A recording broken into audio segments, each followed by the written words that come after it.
Aminci a gare ku ma'abota soyayya. Tambaya ta a gare ku, wai shin menene so?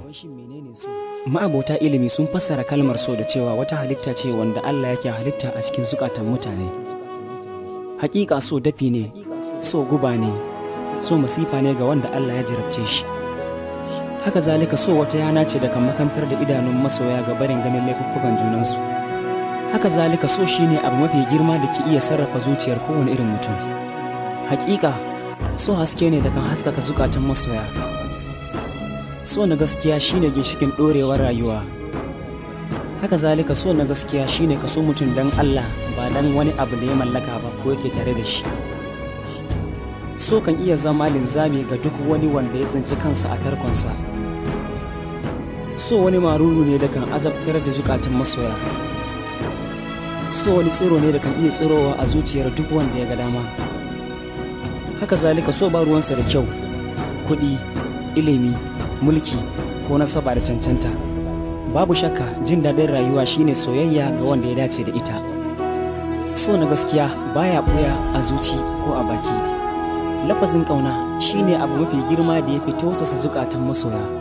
Ba za ka taɓa sanin menene farin ciki ko baƙin ciki ba sai lokacin da kake soyayya. Soyayya ta fi komai daɗi, amma kuma ta fi komai azabtar da zukata.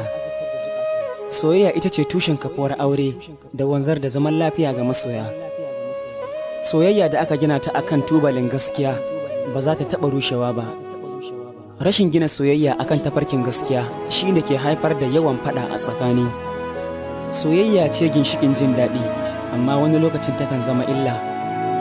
Rashin sanin darajar so kan haifar da yawan rugujewar ƙauna. Ina tuna ranar da na fara ganin ki a duniya. Ina tuna kalmar da ta fara shiga tsakanina da ke a duniya. Ina tuna irin yanda muke girmama juna da ni da ke. Ina tuna yanda muke ba ma juna kulawa da ni da ke. Ina tuna daɗin da nake ji idan ina tare da ke. Ina tuna irin baƙin cikin da nake ji idan ba ni tare da ke.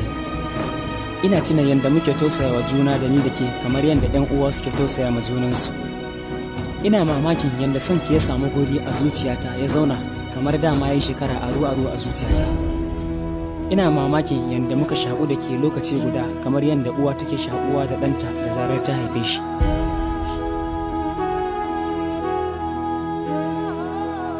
Me yasa kika yi wa kalamanki ado da ƙarya? Me yasa zuciyarki ta raya miki ki aikata zunubin da mafi yawancin zukata ba su yafewa ko min jimawa kuma ba su mantawa? Me yasa kike tunanin zaki iya aikata abin da ba zan gane ba? Me yasa kike tunanin zaki iya tauna taura guda biyu a bakinki a lokaci guda? Me yasa kika dauki soyayya kamar riga, yau ki canja wannan, gobe ki canja waccar? Wa ya gaya miki soyayya haka take? Wa ya gaya miki cire so akwai sauki kamar cire riga ne ko takalmi? Na taya ki farin ciki da sauyin da Allah ya maki kamar yadda kika faɗa. Na maki murna da Allah ya baki mai saki farin ciki, ya kuma raba ki da mai saki bakin ciki.